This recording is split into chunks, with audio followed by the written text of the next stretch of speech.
Hello everyone and welcome back. In this video, I'll show you how to hide your locked chats in WhatsApp using the secret code feature so your private conversations stay even more secure. Before we begin, open the App Store and search for WhatsApp. Make sure the app is updated to the latest version so you have access to all the newest privacy features. Once your app is updated, open WhatsApp and go to your locked chats section. Next, tap the settings icon in the top right corner of the screen.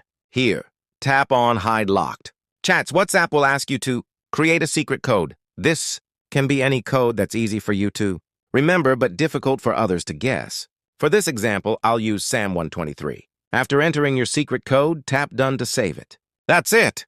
Your locked chats folder will now be hidden from the main WhatsApp screen, making it much harder for anyone to know those chats even exist.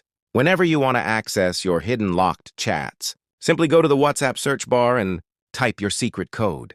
As soon as you enter it correctly, your hidden locked chats folder will appear, giving you quick and private access. And that's all there is to it.